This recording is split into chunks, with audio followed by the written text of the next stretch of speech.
Welcome viewer, সবাইকে আরও একবার স্বাগত জানাচ্ছি আমাদের পরবর্তী টিউটোরিয়াল লেকচার 8 পার্ট 1 দেখার জন্য। আমরা আজকে এই লেকচারে যেসব বিষয় নিয়ে আলোচনা করব তার ভিতরে উল্লেখযোগ্য হচ্ছে গ্রুপিং সিলেক্টর, নেস্টিং সিলেক্টর,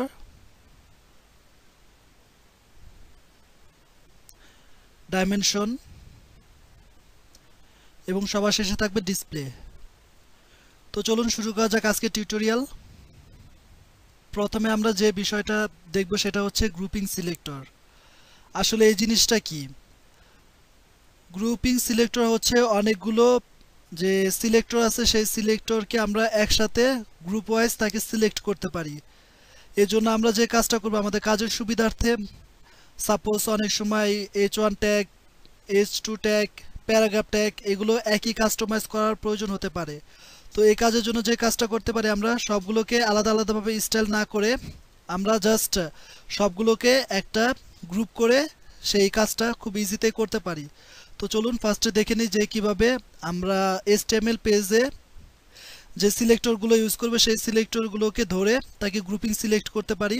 এখন আমরা যে কাজটা করব, এই বডির ভিতরে সাপোজ আমরা H1 ট্যাগ নিচ্ছি।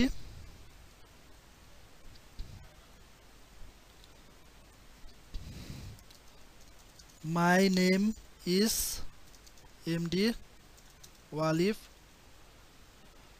হুসাইন, এবং এরপরে যে কাজটা করব একটা H2 ট্যাগ নিব। এটার ভিতরে বলে দিচ্ছি যে মাই ইমেল অ্যাড্রেস ইজ walif.corp@gmail.com। তারপরে যে কাজটা করব, আমরা এই পজিশনটায় একটা প্যারাগ্রাফ ট্যাগ নিব।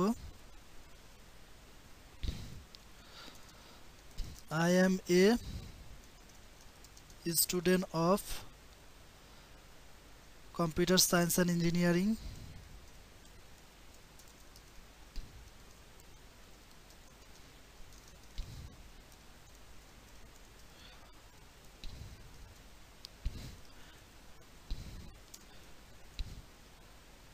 জাস্ট এই পর্যন্ত লেখার পরে আমরা এটাকে প্রথমে যে কাজটা করব, ফাইলটাকে সেভ করব। যেহেতু আমাদের এটা লেকচার 8, সো আমরা এটার 8 পার্ট 1 দিতে পারি।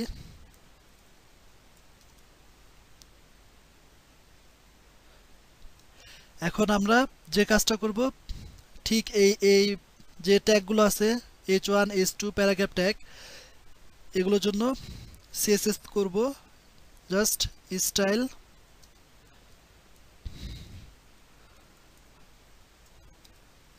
টাইপ টেক্সট স্ল্যাশ CSS, শুরু এবং শেষ।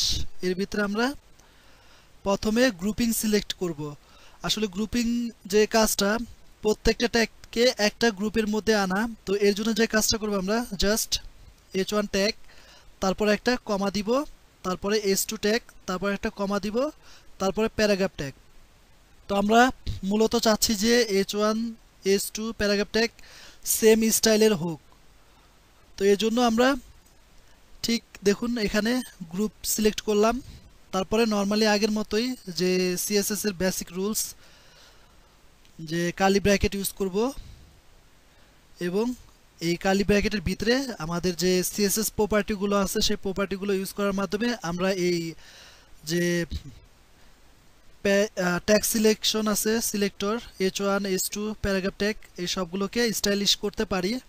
তো এখন আমরা এই ফাইলটাকে সেভ করে আমরা যদি ব্রাউজারে চলে যাই, তাহলে দেখুন আমাদের এরকম আসবে। তো এখন আমি চাচ্ছি যে এই তিনটার একই রকম কালার করতে। তো এর জন্য জাস্ট আমাদেরকে রাইট মাউস ক্লিক করে আমাদের যে অ্যাডভান্স আছে মোজিলা ফায়ারবাগ, সেটাকে অন করব।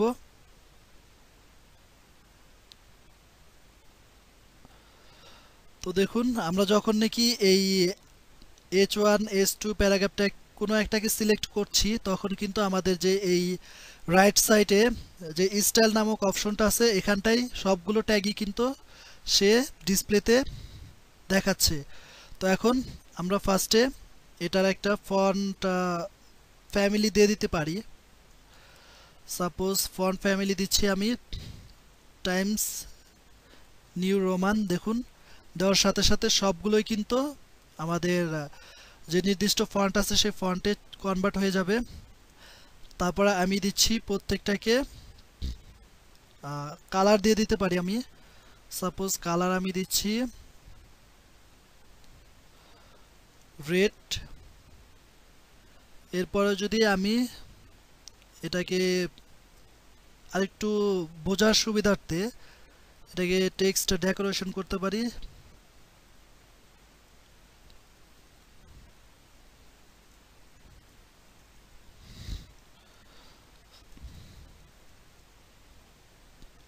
আন্ডারলাইন করে দিলাম। তো দেখুন একটাকে দেওয়ার সাথে সাথে কিন্তু সবগুলোই কিন্তু আমাদের সেই যে গ্রুপ সিলেক্ট করার কারণে সবগুলোই সেই প্রপার্টিজ সিএসএস এর প্রপার্টিজগুলো নিচ্ছে। তো এভাবেই আমরা গ্রুপ সিলেকশনের মাধ্যমে অল্প সময়ের ভিতরে আলাদা আলাদা করে প্রত্যেকটার জন্য স্টাইল না করে জাস্ট গ্রুপ সিলেক্ট করার মাধ্যমে খুব ইজিতে আমরা সিএসএস এর মাধ্যমে এই কাজটা করতে পারি। তো তারপরে পুরোটা কপি করে আমাদের যে সোর্স কোড আছে সেই সোর্স কোডে পেস্ট করে দিই।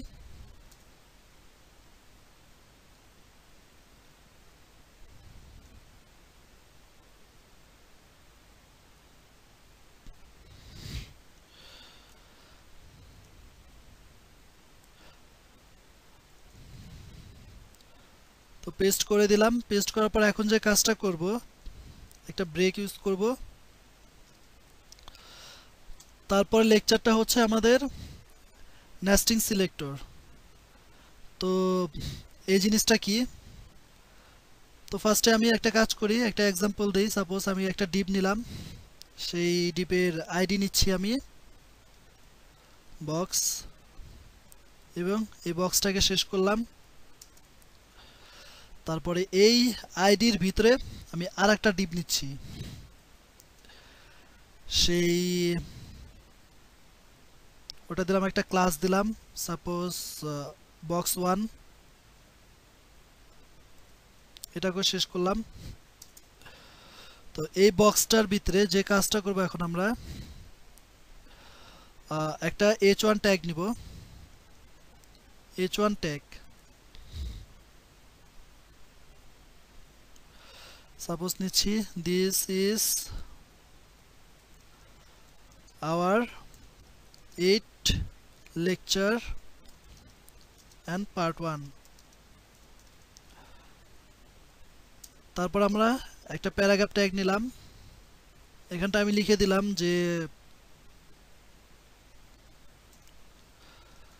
Hello everyone,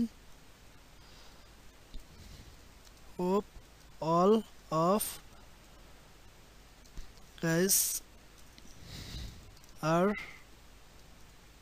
enjoy our tutorial। Just এটাকে কপি করে আরো কয়েকটা আমি নেই।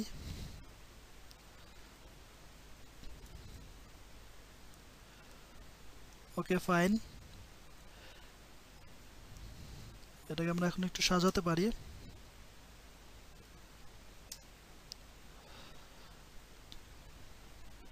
এখন আমরা যে কাজটা করব, তো দেখুন আমাদের যে ডিপ নামক আইডিটা আছে তার আন্ডারে কিন্তু আমাদের এই বক্স, এবং এই বক্সের ভিতরে কিন্তু h1 আর হচ্ছে প্যারাগ্রাফ।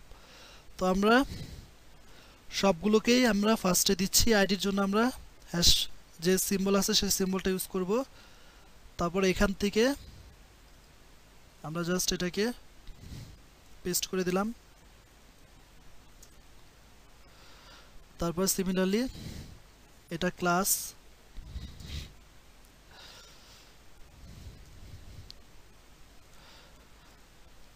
তো নর্মালি এটার যে স্টাইলটা আমাদের ব্রাউজারে দেখি কীরকম আসে। তো দেখুন আমাদের ব্রাউজারে ঠিক এরকম আসবে। তারপরে যে কাজটা করব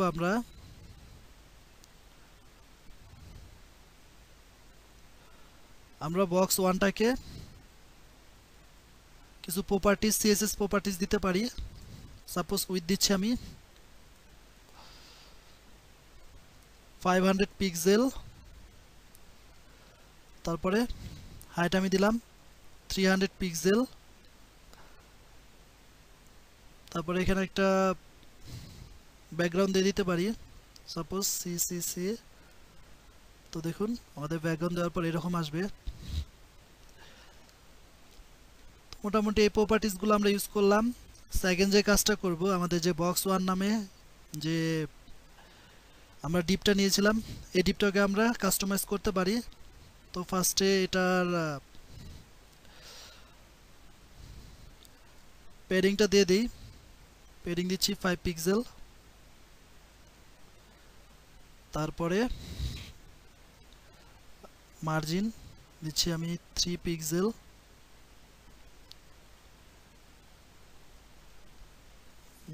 পেডিংটা আমরা আরেকটু বাড়িয়ে দিতে পারি।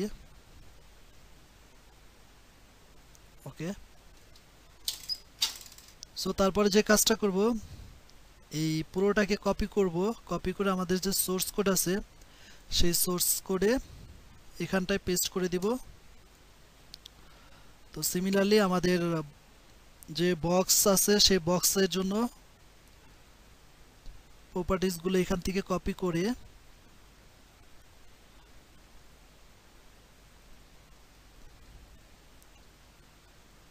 আমাদের এই বক্স প্রপার্টির ভিতরে দিয়ে দিব।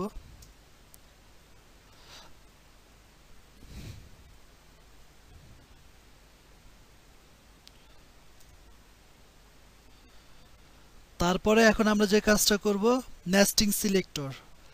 তো নেস্টিং বলতে বোঝায় যে একটা ডিপের ভিতরে সাপোজ এখানে আমরা দেখতে পাচ্ছি যে H1 প্যারাগ্রাফ ট্যাগ আছে। তো আমরা চাচ্ছি যে এই বক্সটার ভিতরে যে H1 ট্যাগটা আছে এটাকে কাস্টমাইজ করতে।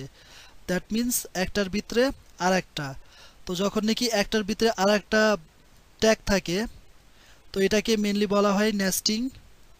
তো এই জন্য আমরা জাস্ট ফার্স্টে আমাদের যে মেন যে ট্যাগটা এটাকে সিলেক্ট করব। তারপরে আমরা দুইভাবে এটা করতে পারি, একটা স্পেসের মাধ্যমে। সাপোজ আমি H1টাকে স্পেসের মাধ্যমে দেখাচ্ছি,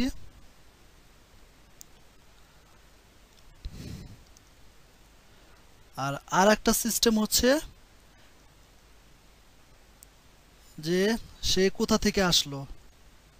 সাপোজ বক্স ওয়ান এটার মেন, তার ভিতর থেকে সাপোজ আমরা এই যে সিম্বলটা আছে গ্রেটার দ্যান সাইন, তো এটার মাধ্যমেও ইন্ডিকেট করতে পারি যে প্যারাগ্রাফ ট্যাগটা বক্স ওয়ান ট্যাগের আন্ডারে, তার মানে প্যারাগ্রাফ ট্যাগটা কোথায় অবস্থিত, বক্স ওয়ানে। তারপর আমরা যে কাজটা করব, এটার জন্য আমরা নর্মালি এখন কাস্টমাইজ করব। তো এটাকে সেভ করার পর আমরা যদি এটাকে একটু রিফ্রেশ করি, তো রিফ্রেশ করার পরে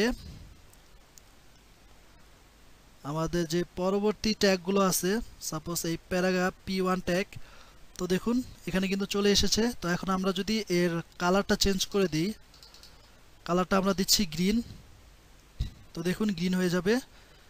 এবং ফন্ট যে সাইজটা আছে সেই সাইজটা যদি আমি 20 পিক্সেল বলি, তো দেখুন অনেক কমে যাবে, 25 দিচ্ছি।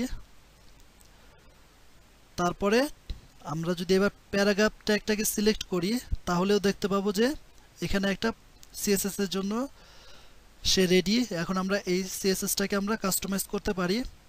সাপোজ আমি ফন্ট ফ্যামিলি এখন এটার চেঞ্জ করতে চাচ্ছি, তাহমা দিচ্ছি। তারপরে ফন্ট ওয়েট, ফন্ট স্টাইল বলে দিতে পারি, ফন্ট স্টাইল ইটালিক, এবং তার যে একটা থেকে আরেকটা লেটারের হাইটটা একটু বাড়িয়ে দিতে পারি। তো এর জন্য জাস্ট লাইন হাইট আমি দিচ্ছি 20 পিক্সেল। তো এটা যদি একটু বাড়াই তো দেখুন এরকম আসবে। Just line height property use করার মাধ্যমে যে প্রত্যেকটা লাইন একটা থেকে আরেকটা কত দূরত্ব হবে সেটাকে আমরা লাইন হাইটের মাধ্যমে ডিক্লেয়ার করে দিতে পারি। তো এভাবে আমরা মেনলি দুইভাবে আমরা নেস্টিং এর যে কাজগুলো আছে সেই কাজগুলো করতে পারি। তারপর এটাকে কপি করে আমাদের যে সোর্স কোড আছে সেই সোর্স কোডে পেস্ট করে দিচ্ছি।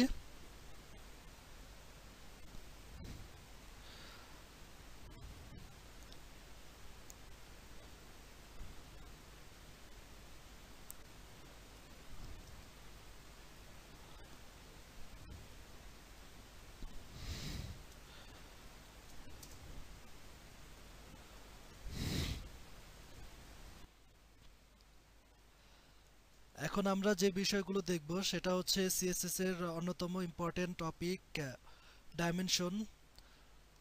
সিএসএস এ আমরা একটা এইচটিএমএল পেজে ডাইমেনশন ইউজ করি কিভাবে।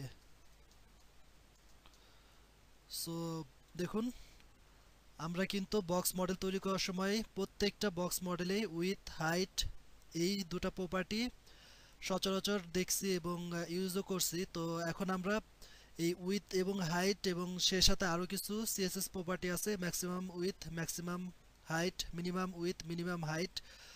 সো এগুলোই হচ্ছে আমাদের ডাইমেনশনের প্রপার্টি এবং এগুলোর ভ্যালু অবশ্যই আমরা পিক্সেলে দিব অথবা পার্সেন্টেজ অথবা এমসে দিতে পারেন। আর ডাইমেনশনটা খুবই ইম্পর্টেন্ট, কারণ বক্স মডেল তৈরি করতে গেলে আমাদের একটা বক্স থাকবে, তার উইথ থাকবে না, হাইট থাকবে না, সেটা কখনো হতে পারে না। তো আমরা ফার্স্টে যে কাজটা করব, এর জন্য একটা ডিভ নিব এবং ডিভের আইডি দিব বক্স। তারপরে এটার ভিতরে একটা প্যারাগ্রাফ ট্যাগ নিচ্ছি এবং সেই প্যারাগ্রাফ ট্যাগের ভিতরে আমরা কিছু টেক্সট দিলাম।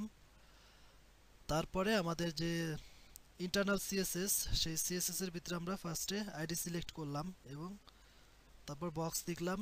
লেখার পরে তারপর যে কাজটা করব, প্যারাগ্রাফ ট্যাগটা নিলাম, দেন ব্রাউজারে চলে যাব। এখান থেকে আমরা খুব ইজিতে ব্রাউজারে যেতে পারি। তো দেখুন, আমাদের টোটাল যে ডিজাইনের আউটলুকটা এরকম থাকবে।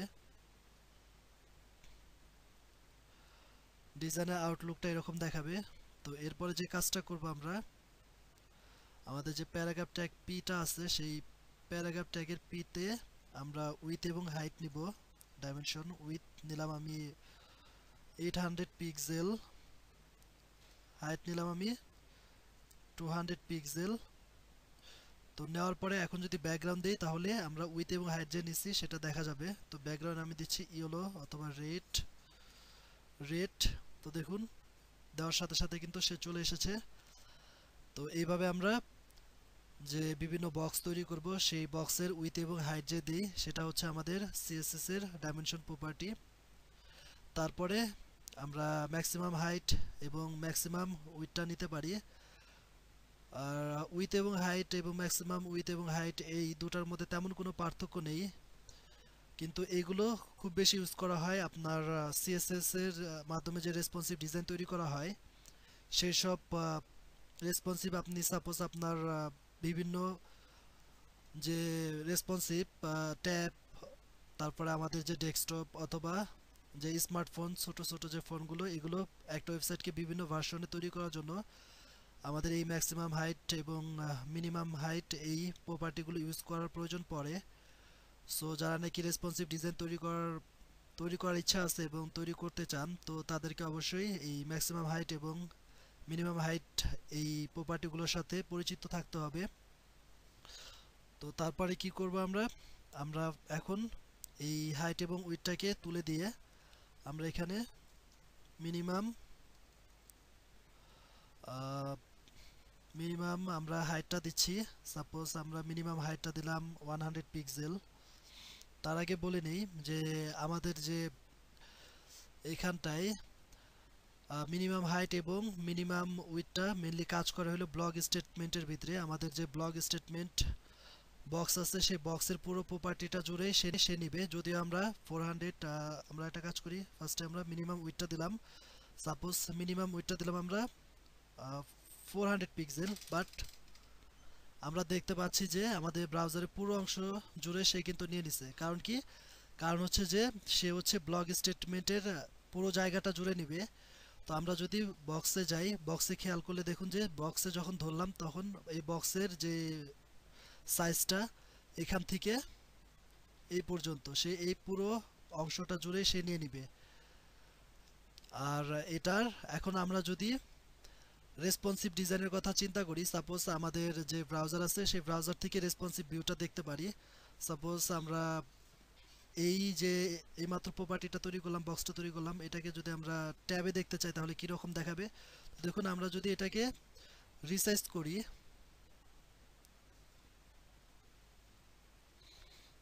আমাদের পুরোটা এরকম আছে। তো আমরা যদি এটাকে এভাবে বাড়াতে থাকি তাহলে দেখুন আমাদের ব্রাউজারের সাইজ অনুযায়ী সে অটোমেটিক এটাকে বাড়াচ্ছে এবং কমাচ্ছে।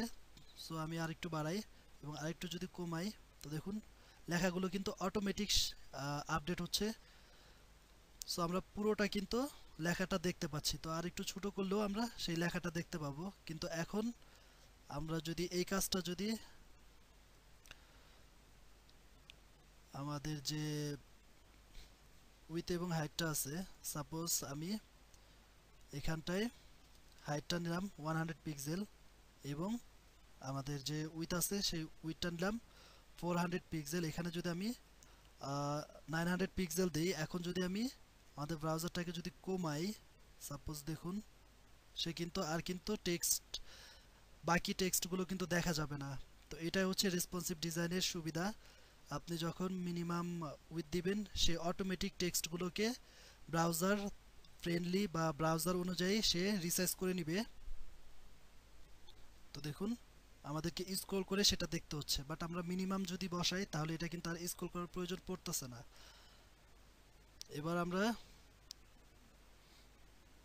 এবার আমরা কি করব, ম্যাক্সিমাম যে ম্যাক্সিমাম প্রপার্টিটা আছে সেই প্রপার্টিটা নিচ্ছি। সাপোজ আমরা ম্যাক্সিমাম উইথ নিলাম, আমরা ম্যাক্সিমাম উইথ আমরা মানে সর্বোচ্চ উইথটা নিব 400 পিক্সেল। তো দেখুন আমাদের ম্যাক্সিমাম উইথ 400 পিক্সেল হয়ে গেছে। এখন আমরা যদি ম্যাক্সিমাম হাইট নেই 100 পিক্সেল, দেখুন, অথবা আর একটু কম নেই, যদি 85 নেই তাহলে 85 নিলে দেখতে পাচ্ছি যে আমাদের অতিরিক্ত যে লেখাগুলো আছে সে কিন্তু এই বক্সের, এই রেড কালার বক্সের ভিতরে সে কিন্তু ধারণ করে নাই। বিকজ আমাদের রেড কালারের যে বক্সটা আছে তার ধারণ ক্ষমতা হচ্ছে আপনার 85 ইন্টু 400। কিন্তু আমরা যদি এই ম্যাক্সিমামের জায়গায় যদি মিনিমাম হাইট বলে দিই তাহলে দেখুন যে কাজটা হবে, এই লেখার যে শেষ প্রান্ত আমরা কিন্তু তার ভ্যালু কিন্তু চেঞ্জ করি নাই, কিন্তু তার লেখার শেষ প্রান্ত পর্যন্ত কিন্তু সে নিয়ে নিছে। তো এটা হচ্ছে মিনিমাম হাইটের একটা রেসপন্সিভ ফিচার্স, যে সে পরবর্তী যে পুরো আপনার কন্টেন্টের যতটুকু আছে সে ওই কন্টেন্ট পর্যন্তই সে নিবে। তো আমরা দেখলাম যে কিভাবে ম্যাক্সিমাম হাইট এবং মিনিমাম হাইট ইউজ করতে হয়, এবং আমাদের ব্রাউজারটাকে যদি রেসপন্সিভ করি তাহলে কিভাবে যে তার ভিতরে কন্টেন্টগুলো আছে অটোমেটিক তার ব্রাউজার অনুযায়ী রিসাইজ হয়ে যায়। তো এরপরে যে জিনিসটা দেখব সেটা হচ্ছে ডিসপ্লে। তো ডিসপ্লে দেখার জন্য আমরা ফার্স্ট একটা কাজ করি,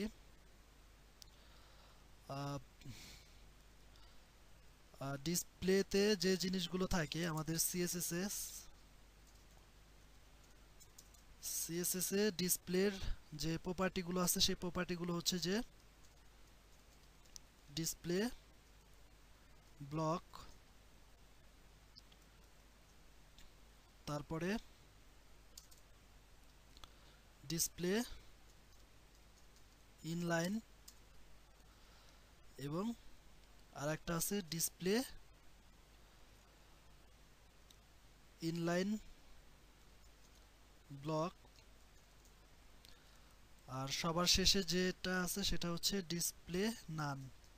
তো এই চারটা প্রপার্টি আমাদের ডিসপ্লেতে আছে। আমরা এই চারটা প্রপার্টি আমাদের HTML পেজে খুব ইজিতেই ইউজ করতে পারি।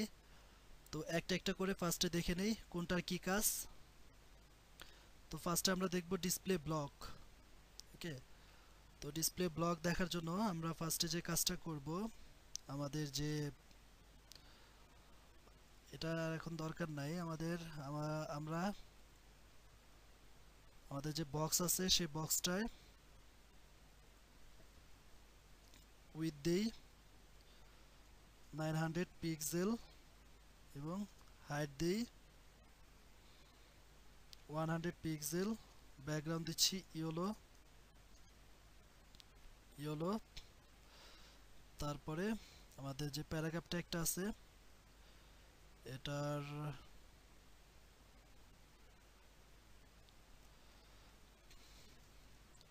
উইথ দিচ্ছি আমি 700 পিক্সেল এবং তার হাইট 100% করে দিই। সো 100% করে দিলাম। এখন যে কাজটা করব, এই পুরোটাকে কপি করে আমাদের ব্রাউজারে পেস্ট করে দেব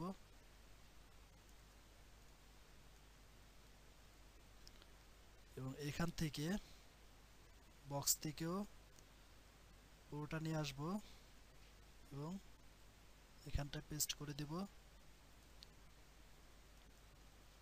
তো তারপরে যে কাজটা করব, আমরা ব্লক করব। তো ফার্স্টে এখানে দেখতে পাচ্ছি যে ইউ ক্যান সি লেফট, এই অংশটাকে আমরা চাচ্ছি যে ব্লক করে দিব। তো এর জন্য যে কাজটা করব, রিকোয়ার ইটস জাস্ট সি নামক অংশটা দেখি এখানে কোথায় আছে, রিকোয়ার্ড ইটস জাস্ট সি। এখানে আমি বোল্ট অথবা এখানে আমি একটা কাজ করতে পারি, SPAN স্পান, একটা স্পান নিলাম, জাস্ট ওয়ান, এই পর্যন্ত স্পানটাকে ক্লোজ করলাম। তারপরে আমরা দেখতে পাচ্ছি পি ট্যাগের ভিতরে স্পান নামক অংশটা আমরা এখন কাস্টমাইজ করব। তো এটা কিভাবে করব, আর যেহেতু আমাদের মেন যে আইডি বক্স, তো এটাকে ফার্স্টে আমরা আইডিটা নিয়ে নিলাম বক্স এবং তার আন্ডারে হচ্ছে পি ট্যাগ এবং তার আন্ডারে হচ্ছে স্পান।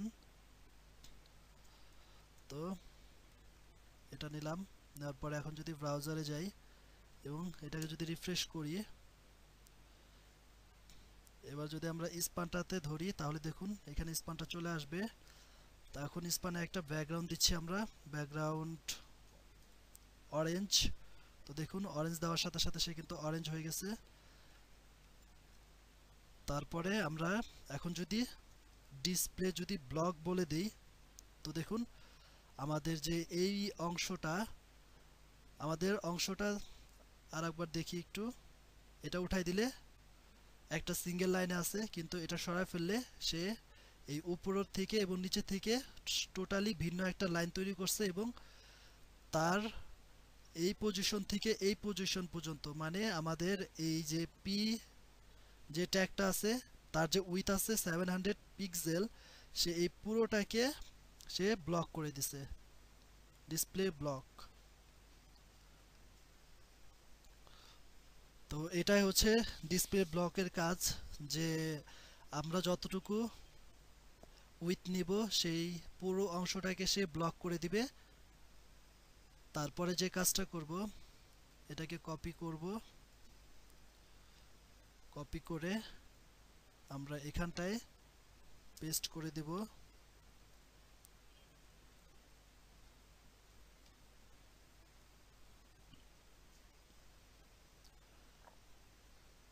রেলি আউট, এখন আমি ইনলাইন ব্লক দেখাবো। তো দেখুন এখানে আছে রেলি বাট, এই অংশটাকে আমরা ইনলাইন ব্লক করব।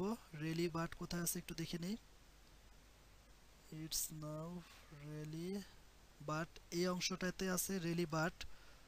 সুতরাং আমি এটাকে একটা বোল্ট দিলাম। তারপরে এই রেলি বারটাকে আমি কি করলাম, বোল্ড শেষ করলাম। তারপরে এখানটায় সিমিলারলি এই পুরোটাকে একটু কপি করে, যারা নতুন তারা অবশ্যই কপি করবেন না, বিকজ এটা বোঝার জন্য, তাড়াতাড়ি করার জন্য আমি কপি করতেছি, বাট যারা বিগিনার তারা অবশ্যই হাতে টাইপ করবেন। তারপরে এই অংশটাকে ধরলাম, ধরার পরে আমি যদি এটাকে একটা ব্যাকগ্রাউন্ড দিই গ্রিন গ্রিন, এবং এটা যদি ডিসপ্লে আমি ইনলাইন তারপরে ব্লক বলে দেই, তো দেখুন সে কিন্তু এটা ব্লক করে নিছে এবং এটা কিন্তু ব্লক হয়ে গেছে। এটা আর একটু ভালো মতো বোঝার জন্য আমরা একটা কাজ করি, হাউ ফ্লোটস ওয়ার্ক এই অংশটাকে করি।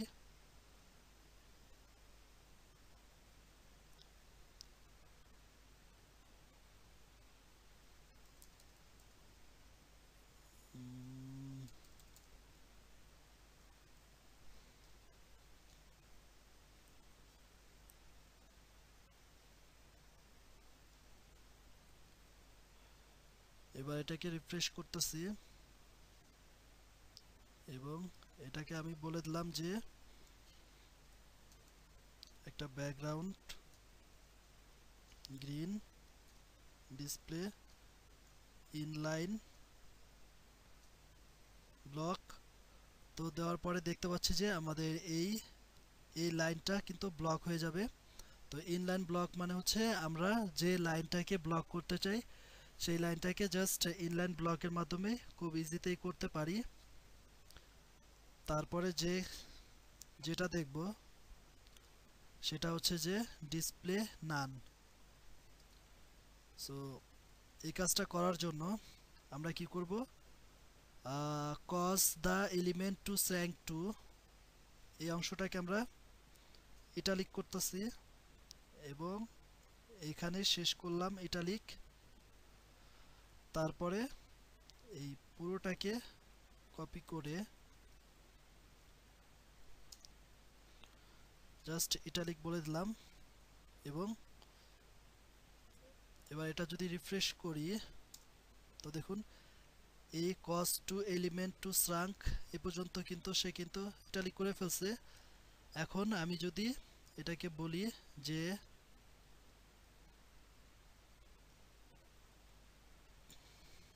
ডিসপ্লে নান, তো দেখুন সেই অংশটা কিন্তু আমাদের ওই পেজে আর নাই। এর মানে হচ্ছে যে আমরা যে কজ দ্য এলিমেন্ট টু শ্রাঙ্ক এই অংশটা আমাদের ওই পেজ থেকে টোটালি বাদ দিয়ে দিলাম। দেখুন আমরা যদি ব্রাউজারের দিকে লক্ষ্য করি দেখব এখানেও কিন্তু এই লেখাগুলোর থেকে এই লেখাটা একটু ডিফারেন্ট দেখাবে, কারণ হচ্ছে এই লেখাটা আমাদের ব্রাউজারে নাই, যদি আমাদের কোডে আছে কিন্তু ব্রাউজারে নাই। তো এইভাবেই আমরা ডিসপ্লে নান ইউজ করতে পারি। তারপরে যেটা দেখাবো সেটা হচ্ছে ইনলাইন ব্লক। তো ইনলাইন ব্লক করার জন্য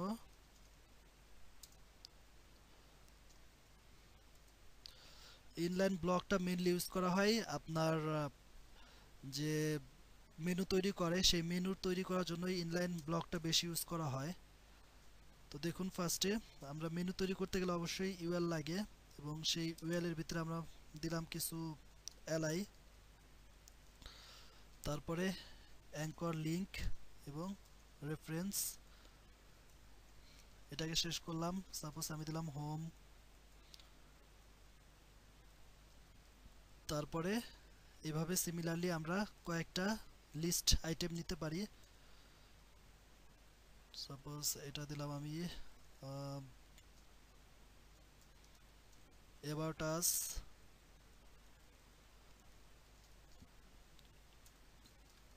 কন্টাক্ট।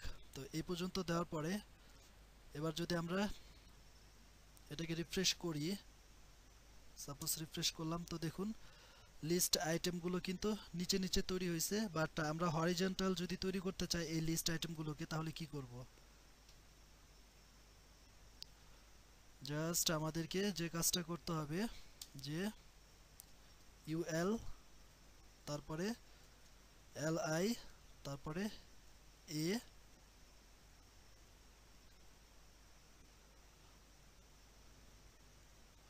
এটা লাগবে না, li।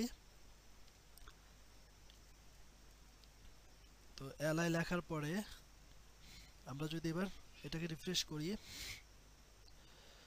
এবং লিস্ট আইটেমগুলোর দিকে যাই, তাহলে দেখব যে এবার যদি আমরা ডিসপ্লে ইনলাইন দেই, তো দেখুন আমাদের সেই লিস্ট আইটেমগুলো কিন্তু একটা সিঙ্গেল লাইনে চলে এসেছে।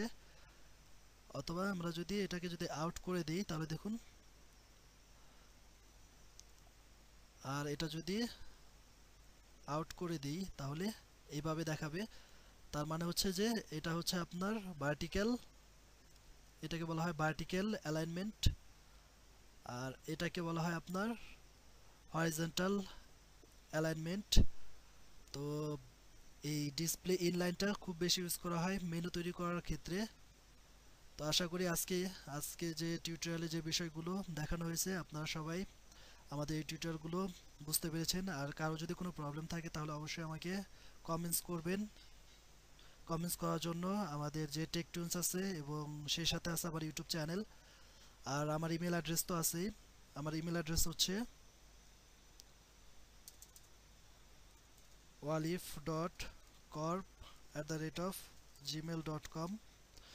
তো সবাইকে আজকে এই পর্যন্ত এবং নেক্সট টিউটোরিয়াল দেখার আগাম স্বাগতম জানিয়ে শেষ করছি। আল্লাহ হাফিজ, সবাই ভালো থাকবেন।